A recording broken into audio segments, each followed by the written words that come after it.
Good afternoon everyone, কেমন আছো সবাই? আশা করছি খুব ভালো আছো, সুস্থ আছো। আজকে ভিডিও আপলোড হওয়া মাত্রই একটা ফার্স্ট কমেন্ট দেখলাম, দিদি ভাই একটু স্কিন কেয়ার আর বডি কেয়ার শেয়ার করো। নর্মাল কেয়ারটুকুই এখন করতে পারছি না, মাঝে মাঝে তো সময় পাই না বলে গোলাপ জলটুকুও মাখি না, ক্রিমটা মেখে ঘুমিয়ে পড়ি। তো সেই জায়গায় দাঁড়িয়ে skin care body care share করাটা আপাতত খুব চাপের। তবে হ্যাঁ, অনেকদিন ধরেই ভাবছি ফেসিয়ালটা করবো, তার আগে আইব্রো করতে যেতে হবে। আজকেই ভাবছিলাম যে সুমনের সাথে একটু পরে বেরিয়ে গিয়ে আইব্রোটা করে আসবো, আর তারপরে ফেসিয়ালটা আজকালের মধ্যে করে নেবো। সুমন আর সোনু গেছে ও বাড়ির দরজাটা দেখতে, যেটা আগে থেকেই আমাদের অর্ডার দেওয়াই ছিল। এখন ডিজাইনটা কমপ্লিট হয়ে যাওয়ার পর ফাইনাল লুকটা দেখতে ডেকেছে। তো এবার ওই জায়গায় গেছে, যার কারণে আমার তো আর যাওয়া হলো না। ঠিক আছে, দেখি ও ফেরার পর যদি যাওয়া সম্ভব হয় তাহলে দুপুরের দিকে একবার যাবো, আর মনে হয় না আজকে আর হবে বলে। জনগণের একটা প্রশ্ন, মামুনির উপরে এত রান্নার চাপ, তার উপরে আমরা যে এতজন পাশে ঘুরঘুর করছি, এত উপদ্রব করছি, এত জ্বালাচ্ছি, তোমার কি রাগ হয় না? কি বলছে কি, আমি হলে দরজা বন্ধ করে দিতাম যে কেউ উৎপাত করবি না। তো তোমার রাগ হয় না, তোমার আনন্দ হয় না, ভালো লাগে, কোনটা হয় সেটা একটু বলো তো ছোট্ট করে। আমরা যদি না আসি না মামুনি, সেটা ভালো লাগবে না। আমরা এসে এই যে বলি দেখি, সেইগুলো করলেই বেশি মামুনির ভালো লাগে। রাগ হবে কেন? ছেলে মেয়েরা হই হুল্লোড় করবে, সেটা আর রাগ হলে হবে, সেটা তো ভালো লাগে। না করলেও আবার ঘরটা নিরহ হয়ে যায়, এটা আলাদা মজা।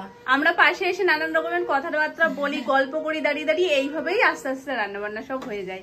নাইলেই মামুনি মিস করবে, তাই না বলো?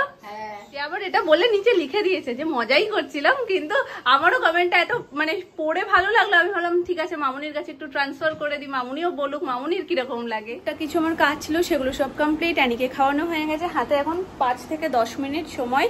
তো তার মধ্যে ভাবছি যে মন করেছি যখন একটু স্ক্রাব করে একটা ফেস প্যাক অ্যাপ্লাই করি। অনেকদিন কিচ্ছু করা হয় না। অ্যানি ওই ঘরে খেলতে ভীষণ ব্যস্ত, ওর বাবাই রয়েছে, দাদান রয়েছে, কার রয়েছে, ওকে কে পায় এখন। তো এটাই আমার সুযোগ কাজে লাগানোর। তো চলো চটপট করে আমি ফেস প্যাকটা অ্যাপ্লাই করে নিই। তো তোমরা অনেকেই জিজ্ঞেস করো আমি যখন স্ক্রাবটা ইউজ করি যে কি স্ক্রাব ইউজ করছি। আমি বায়োকেয়ারের এই যে পাপায়া ফেস স্ক্রাবটা ইউজ করি। এই দেখো, এটাও অনলাইন থেকে নিয়েছি, লিঙ্ক যদিও এখন আমার কাছে নেই, অনেক দিন আগে এটা অর্ডার করেছি। দেখতেই পাচ্ছ কত বড় ডাব্বাটা, প্রচুর দিন যায়, প্রচুর দিন। আর এইটা হচ্ছে মামা আর্থের উপটান ফেস মাস্ক, এই যে এটাও ভীষণ ভালো। তো চলো এই দুটোই আজকে অ্যাপ্লাই করছি।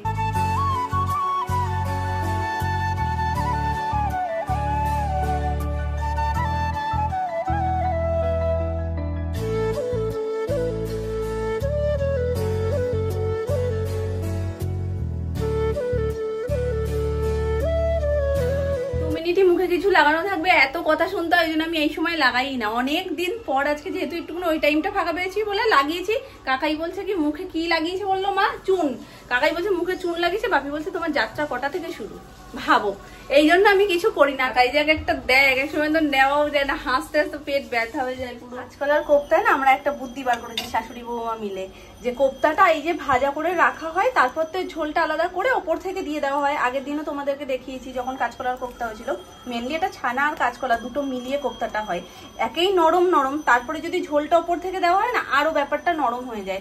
এবেলা তো বেশ সুন্দর লাগে খেতে, কিন্তু ওবেলাটা না একদম ছেড়ে দেয়, গা ছেড়ে দিলে যেরকম হয় সেরকম। তাটাকে আলাদা করে প্লেটে যখন দেওয়া হয়, ওপর থেকে একটু ঝোল আলু দিয়ে তারপরে যদি দেওয়া হয় না, তাহলে যারটা যার তখনেরটাই থাকলো, আর বড়াগুলোও বেশ কচমচে থাকলো, খেতেও সুন্দর লাগে। একেবারে সুপার হিট হয়ে গেছে। এমনিতেই কোপ্তার টেস্ট আলাদা লেভেল হয়, তারপরে আজকে তো আরো সুন্দর লাগছে কচমচ করছে বলে। এই হচ্ছে কোপ্তার ঝোল।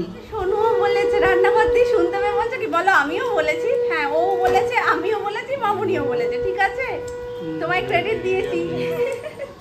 কেমন খাচ্ছ বলো? বাও,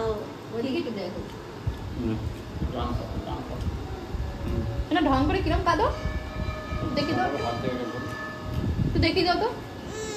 ধরে খাও, তুমি ধরে খাও, খেয়ে থাকো। ঢং করে কিরম করে কাঁদ দেয়? খাবে না, খাবে না, খাবে না। আম খাবে না কেন?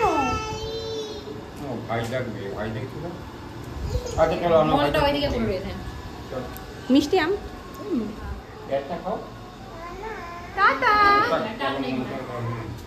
আগের তোমরা দেখেছো এখানে একটা রাধা মাধবের ফটো ছিল, কিন্তু সেটা না আস্তে আস্তে মোছামুছি করতে করতে খারাপ হয়ে গেছে। তো তার জায়গায় এখন আরো একটা নতুন বসানো হচ্ছে। এটা এত সুন্দর, যদিও ওটাও খুব সুন্দর ছিল, কিন্তু উঠে যাওয়ার পর কেমন একটা লাগতো দেখতে, ওই জন্য আরো একটা নতুন আনা হয়েছে। হ্যাঁ, এই বটনগুলো কেমন লাগছে? আবার দেখতে দেখতে ঠিক হয়ে যাবে। ওটা দেখতে তো অনেক বড় ছিল তো না, বড় টুলটা নিয়ে পরে এটা দেখতে দেখতে অভ্যেস হয়ে যাবে। এটা দিয়ে এটা লম্বা একটু ছোট, হ্যাঁ চওড়ায়ও একটু ছোট, চওড়াটাও আরেকটু ছিল মনে হয়, আরেকটু ছিল চওড়াটা।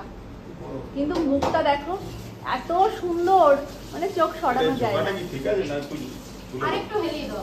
হ্যাঁ, আর একটু ওপর দিকে তুলে দাও, বেশি ঝুঁকে গেছে। ঝুঁকে বেশি গেছে। সরাতে হবে। নীলের মধ্যে তো খুব সুন্দর লাগছে দেখতে। হ্যাঁ এরকম, এইটা ঠিক আছে, দেখো এটা ঠিক আছে, দেখো মা। না এর রংটা আবার অন্যরকমের। না ঝোঁকাটা দেখো, ঝোঁকাটা দেখো। হ্যাঁ এবার ঠিক আছে। এবার ঠাকুরের মুখগুলো ভালো বোঝা যাচ্ছে। হ্যাঁ ওটা যেন একটু বেশি ঝুঁকে যাচ্ছিল। এটা যাবে কি করে? এটা বড় ছিল। হ্যাঁ খোসাগুলো উঠে যাচ্ছে, অনেকদিন ধরে মোছামুছি করা হয় ঝাড়পোঁছের সময়, ওই জন্য। এগুলো লেকারের উপর নির্ভর করে, ড্যামের জন্য। অনেকদিন পর আজকে দুপুরবেলা একটা বই দেখলাম। বই তো দেখা এখন হয়ই না, খেতে বসেছি হঠাৎ করে মামুনি বলছে কি গানটা খুব চেনা চেনা লাগছে, যেহেতু মামুনি বইটা দেখেনি, ফার্স্ট আজকে দিয়েছে। বলছে কি তোমাদের ফোনে শুনেছি, বলছে মোদি ওই ফাইটার দিয়ে, সেই যে ঘরে ঢুকে ওইটা পুরো দেখে আসবো ইচ্ছে ছিল। যাই হোক লাস্টের এখন সিন চলছে, মেন পার্টটুকু দেখা আমার হয়ে গেছে। পুচকু উঠে গেছে, ও ঘুমোচ্ছিল বলে সুযোগটা পেয়েছিলাম দেখার। আর ফাইটার এমন একটা বই, হলে তো সিটির পর সিটি পড়েছেই, আর প্রত্যেকটা মুহূর্ত গায়ে কাটা দিয়ে দেওয়ার, বিশেষ করে লাস্ট পার্টে জয় হিন্দ বলাটা, উফ প্রত্যেকটা, কোনো একটা সিঙ্গেল পার্টও বাদ দেওয়া যাবে না বা বলা যাবে না যে না সেই পার্টটা ভালো লাগেনি। খুব ভালো লেগেছিল বইটা হলেও, আর আজকে ফার্স্ট মনে হয় টিভিতে দিল, তো টিভিতেও দেখলাম। আর এদিকে উঠে গেছে আরেকজন। যাও মামুনি সন্ধ্যা দিতে যাও, আমি আছি। টুটুই, এই টুটুই কখন উঠেছো তুমি? আদৌ কববে না তো? কববে না? কববে না? তুমি ঠামু কাছে আদৌ খেয়েছো? টিভি দেখা মানে এখন ম্যাক্সিমাম 1 ঘন্টা, কারণ অনেক মাস হয়ে গেছে সেটুকুও দেখতাম না। এখন জাস্ট দুটো সিরিয়াল, রোশনাই আর বধুয়া, এই দুটো আধ ঘন্টা করে 1 ঘন্টা আমার টিভি দেখা হয়। তো তখন খুব একটা সেটাও তো স্থির ভাবে না, পুচকুকে নিয়ে এটা করছি সেটা করছি সেরকম তো অ্যাড দেয়নি। তারপরে বইটা ছিল জমজমাট, টানা আধ 1 ঘন্টা দেখার পর দেখছি মাথাটা এখন চিনচিন করে ব্যথা করছে। সেদিন সোনামার রিপোর্টের পর তো আমি আর অত ভাবিও নি যে সেটা নিয়ে আজকেও আবার একই জিনিস হতে পারে। হয়তো দেখানোটা এখন খুবই দরকার, কিন্তু আমার টাইম অ্যাডজাস্টমেন্টটা হচ্ছে না। এটা কি নতুন ইজি চেয়ার তোমার? তুমি গিয়ে গিয়ে যে বসছো, আবার সুন্দর করে বসছো। যাও গিয়ে বসো, আগে বসো যেমন বসেছিলে, বসো। ব্যথা লেগেছে বলে আর বসবে না? বসেছে তো উল্টো দিকে উল্টে গেছে, ব্যাস তারপর থেকে বলছে ব্যথা ব্যথা, আর বসবে না। শুধু গিয়ে একটা করে মেরে ধাপ্পা করে চলে আসে। এই নিয়েই একই দুধ 3 বার জাল দেওয়া হয়েছে। প্রথমে জাল দেওয়ার পর একটু বেশি করে জাল দিয়েছে যাতে শরটা ঘন হয়ে পড়ে। এবার প্রথম শরটা পড়েছে, সোনাই একদমই সর খেতে পছন্দ করে না, মুখে যেহেতু একটু ছাবড়া লাগে ও ফেলে দেয়। আজকে যেহেতু ওর সামনেই আমি আস্তে করে তুলেছি, ব্যাপারটা ও ইন্টারেস্ট পেয়ে একটুখানি খেয়েছে। সেকেন্ড টাইম ও বলছে কি আরও, এবার আমি তো জানি ওর খাওয়ার দৌড় কদ্দূর, একটু খেলেই ওর পেট ভরে যায় আর খেতে চায় না। তারপরে আবার সোনামা এটাকে জাল বসিয়ে সেকেন্ড টাইম আবার জাল দিয়েছে, যে শরটা হচ্ছে ও আর খেতে চায়নি, তো ওটা আমি খেয়ে নিয়েছি। আমি 3 নম্বর বার আবার সরের লোভে জাল বসিয়েছি, আবার মোটা হয়ে সর পড়েছে। তো ওই জন্য একটা দুধকে আজকে 3 বার জাল দেওয়া হয়েছে। আমার মতন কে কে সর লাভার অবশ্যই সেটা কমেন্ট করো। আমি তো বিভৎস ভালো খাই সর। যারা যারা আমার মতন ভালো খাও তারাও চলে আসতে পারো, ভাগ বসাতে পারো, কোনো অসুবিধা নেই। এটা কি এক ধরনের বাস্কেটবল খেলা হচ্ছে? এটা অ্যানির বাস্কেটবল?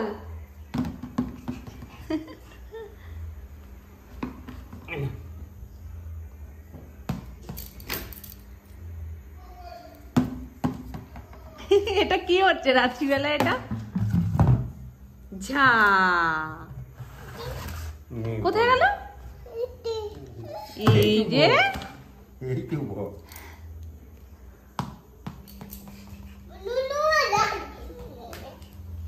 যা বল কোথায় চলে গেল?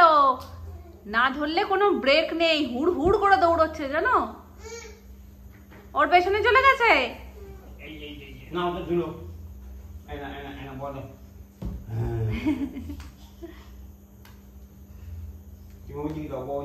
এদিকে আমি এখানে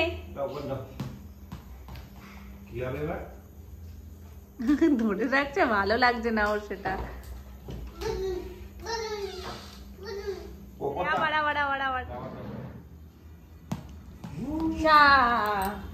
আমি দি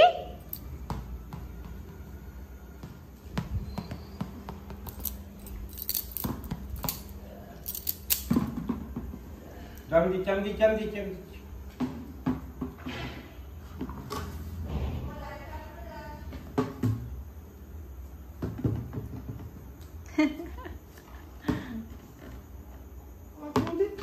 এ মা, বলের জায়গায় অ্যানি চলে গেছে বালতিতে। এনে। আবার চলে এসেছি। আস্তে আস্তে হাতে লেগে যাবে। কি হয়েছে? কি ওখানে? কি কি হয়েছে বলো? কি? তুমি এখন হেভি দুষ্টু হয়ে গেছো, যা পাচ্ছ সব মুখে দিয়ে দিচ্ছ। অ্যানি, অ্যানির মুখে কি? কি অ্যানির মুখে কি? এক্ষুনি একটা কি মুখে দিয়ে দিয়েছে, সেটা বার করেছি, ওইটাই তোমাদেরকে দেখাচ্ছে যে এক্ষুনি আমি কিভাবে বার করলাম। অ্যানি, অ্যানি এখন তো খুব সুন্দর উত্তর দিতে শিখেছে, একটু উত্তর দিয়ে দাও। কোথায় ব্যথা? কোথায় ব্যথা? কোথায় ব্যথাটা? একটু এদিকে ঘোরো দেখি, কোথায় ব্যথা? মাথায়? চুলটা খুলে দেবো তাহলে? তাহলে আমাকে বারণ করে দেখো, নিজেই চুলটা খুলে দিল। অ্যানি,